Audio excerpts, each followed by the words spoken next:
iglesia dice fuertemente: amén. Jehová, ¿quién habitará en tu tabernáculo? ¿Quién morará en tu monte santo?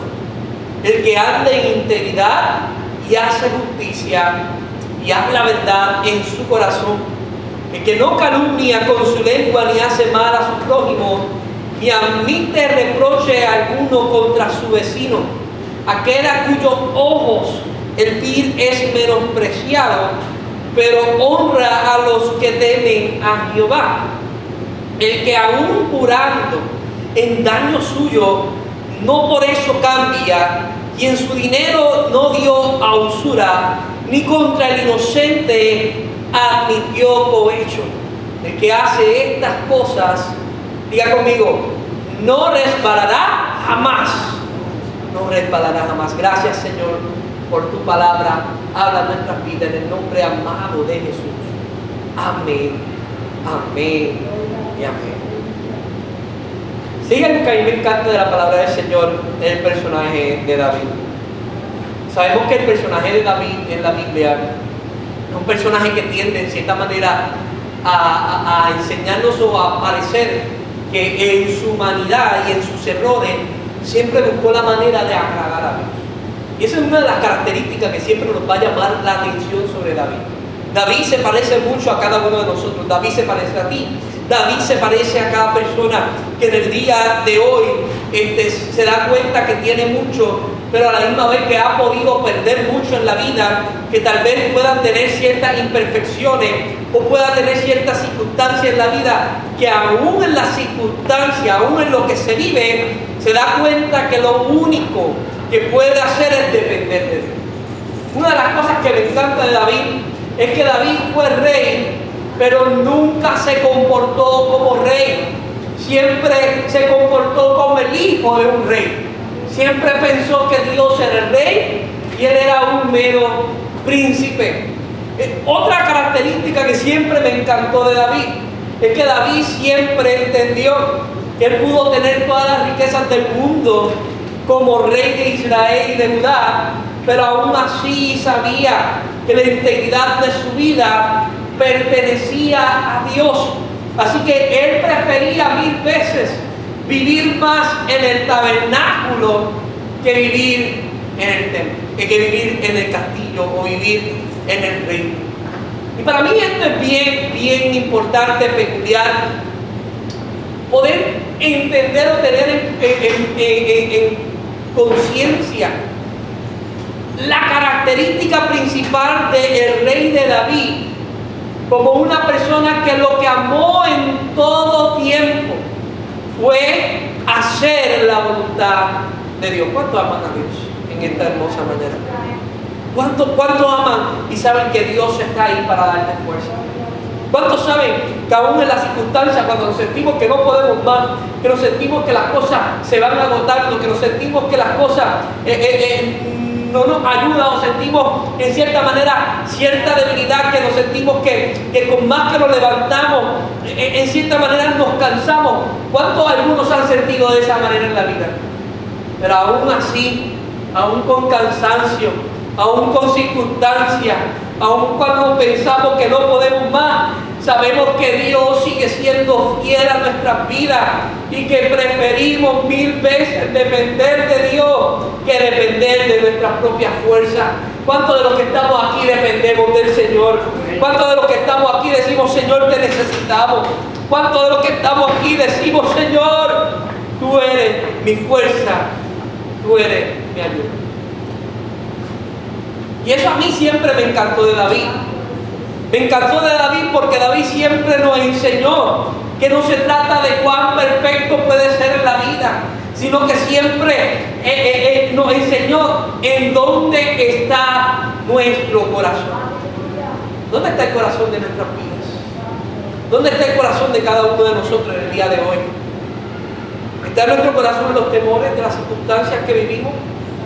¿Está el corazón de cada uno de nosotros en lo que está pasando en nuestro hogar solamente? ¿Está nuestro corazón en las circunstancias de nuestro país? ¿Está nuestro corazón en los problemas que nos rodean solamente? ¿O es también posible que nuestro corazón esté en la disposición de mirar y buscar dónde está Dios? Uno de los dramas en el tiempo de mi niñez, a mí se me dio la oportunidad de poder participar en varias veces de varios dramas, ya que mi padre en la iglesia donde nosotros estábamos trabajaba en un tiempo dado como director de drama, y todos los 24 de diciembre estábamos nosotros preparados para hacer un drama. Y uno de los dramas que siempre a mí me encantó o siempre marcó mi vida, y no solo el drama, sino que hasta en cierta manera cierto video de ese drama lo veía yo siempre desde pequeño.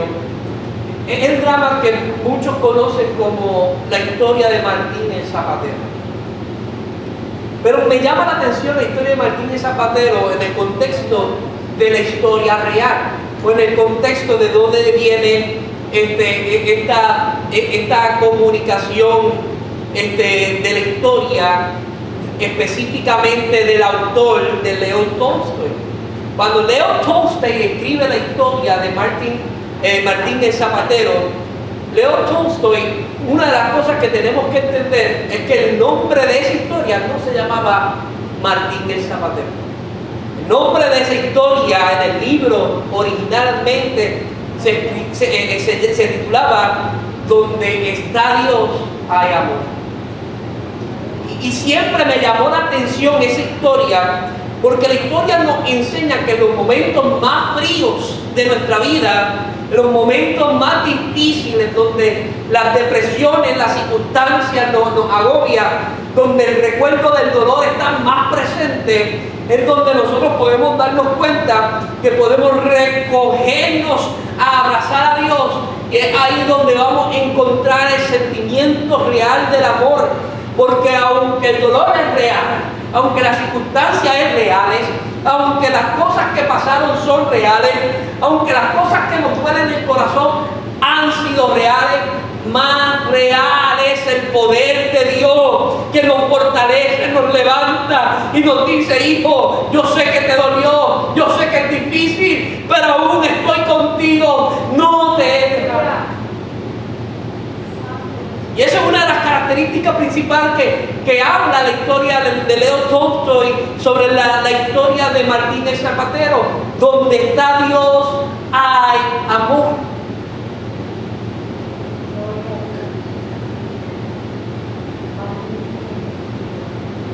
¿Cuán difícil es poder ver las cosas que Dios quiere hacer en nuestra vida en las circunstancias difíciles? Muy difícil.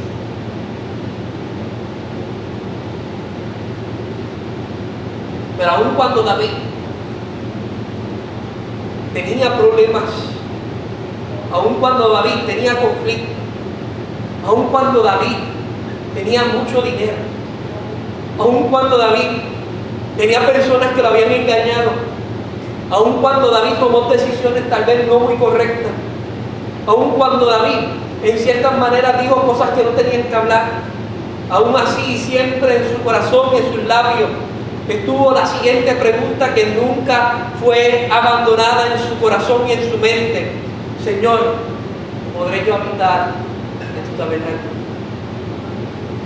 Y me es interesante este capítulo 15, porque el capítulo 15 lo que está describiendo es un hombre que le está preguntando al Señor. No le está preguntando: Señor, ¿quién es el que va? No, en otras palabras, él le está preguntando realmente si él es capaz de estar en el campo, en el tabernáculo del Señor. Él no está buscando otras personas. Sí, en la manera poética que él escribe el Salmo, él lo pregunta como quién podrá entrar, pero realmente se está haciendo la pregunta: Señor, ¿podré yo habitar en tu tabernáculo?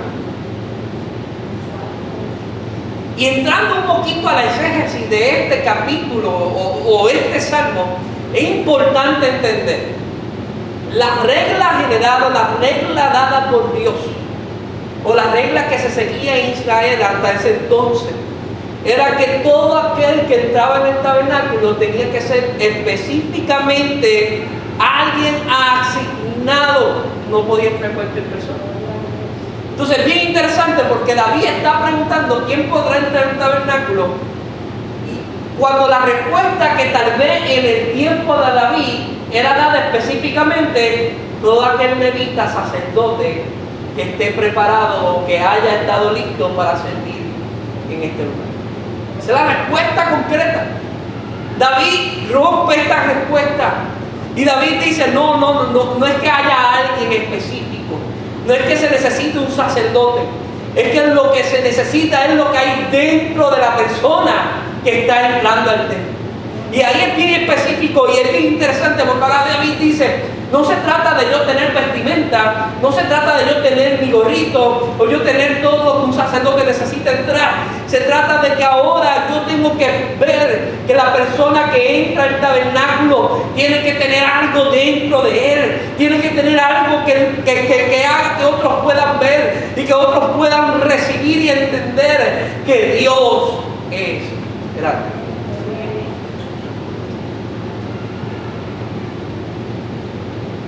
La pregunta que todos los días nos debemos hacer como cristianos: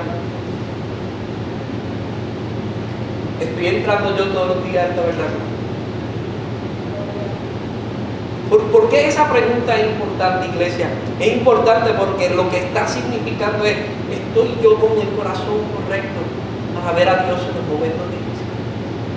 ¿Estoy yo con el corazón correcto para ir donde otras personas necesitan en los momentos más difíciles? ¿Estoy yo con el corazón correcto para poder ver la mano de Dios aun cuando nadie la puede ver? ¿Estoy yo con el corazón correcto para poder enseñarle y dar palabra a alguien que la necesita cuando nadie y todo el mundo se ha negado a darle esa palabra? ¿Estoy yo con el corazón correcto para poder enseñar que aún en mis errores todavía sigo pensando en todo momento, Dios, estás tú conmigo, Dios, estás tú ahí, Dios? Y tal vez hoy, que es el primer día en que nos reunamos, tal vez estuviéramos esperando una palabra de celebración, pero es que esto no deja de ser una palabra de celebración. ¿Tú sabes por qué? Porque no hay mejor cosa a entender que aun cuando nosotros tenemos las imperfecciones más grandes en la vida, aun cuando sentimos que no podemos más, pero tenemos el corazón correcto. Oh, David termina este salmo de la mejor manera. Si nosotros tenemos el corazón correcto, si nosotros todos los días procuramos por estar en el tabernáculo, si todos los días procuramos por cuidar lo que hacemos, ¡ay! Jamás me voy a caer, voy a permanecer de pie, no hay nadie que me tumbe, aquí estoy para siempre, no resbalaré. Para mí es una palabra de celebración, porque no hay mejor cosa que entender que puede venir momentos más difíciles de mi vida, pero jamás resbalaré. No hay mejor cosa que entender que podrán hablar cosas contra mi vida, pero mientras yo siga pensando, Señor, ¿cómo yo voy a agradarte? No resbalaré. Oh, podrán calumniar, podrán levantarse, podrán tratar de herirme, pero mientras mi corazón esté entrando al tabernáculo, no resbalaré. Y es una palabra de poder, es una palabra de celebración que pudimos estar celebrando casi ya 4 meses encerrados en nuestras casas, solo saliendo para comprar algo, pero aún en las circunstancias no hemos resbalado. 4 meses sin reunirnos en nuestro templo, pero aún en las circunstancias seguimos predicando la palabra de Dios. 4 meses viendo si la iglesia pudiera caerse porque no ha abierto las puertas, pero no hemos resbalado ante las presiones del enemigo, porque Dios está con nosotros y nos hemos preguntado diariamente, Dios, ¿dónde estoy yo? Algunos dijeron, o algunos pensaron, este es el fin de muchas iglesias, pero no se dieron cuenta que para muchos el tabernáculo se convirtió en su cuarto, para muchos el tabernáculo se convirtió en la sala de su comedor, para muchos el tabernáculo se convirtió en la cocina, para muchos el tabernáculo se convirtió en el balcón de su casa, para muchos el tabernáculo se convirtió en el patio, donde se dieron cuenta que aun cuando pudieron tratar de tumbarlo, Dios seguía estando presente en las circunstancias, Dios seguía siendo nuestro cuidador, Dios está con nosotros. No resbalaremos jamás. No resbalaremos jamás. No resbalaremos jamás.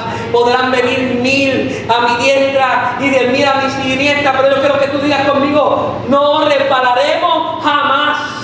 Dígalo con fuerza, 1, 2 y 3. No resbalaremos jamás. Oh, podrán venir gigantes en contra de nuestra, pero no resbalaremos jamás. Oh, podrán venir personas a hablar, pero no resbalaremos jamás. vendrán a decir que nosotros no podemos jamás, pero no. No, de eso se trata el Evangelio de Dios, que nosotros podamos entender que aún en las cosas difíciles, no resbalaremos jamás. no vamos a resbalar. No resbalaremos jamás. Dios estará con nosotros como poderoso gigante. David dijo, Señor, ¿cuáles son los requisitos? Y con esto yo quiero ya ir cerrando. ¿Cuáles son los requisitos? David dio unos requisitos. Si quiere apuntar, y tiene para apuntar, apunta. Primer requisito que David pidió para nosotros estar recordando continuamente a Dios en nuestra vida y no resbalar jamás. David, el primer requisito dijo, integridad y el que hace justicia. Integridad y el que hace justicia. Para mí esto es bien importante, porque lo que está diciendo David se trata de alguien que es verdadero por dentro.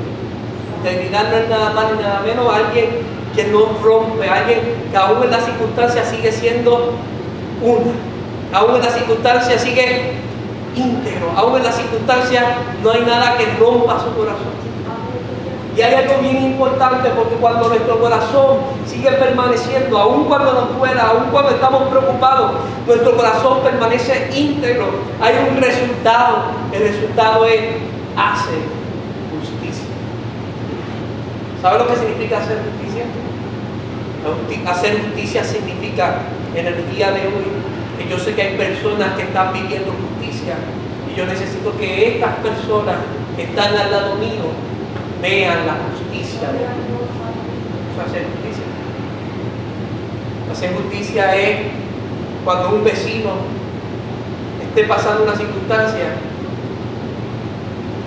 y tú oraste por ese vecino y se dio la oportunidad de poder bendecir a ese vecino y te acordaste de ese vecino y llegaste a casa de ese vecino con la necesidad que él supliste y le supliste la necesidad porque tú sabías que ese vecino necesitaba entender la justicia de Dios. Hacer justicia es cuando hay circunstancias difíciles.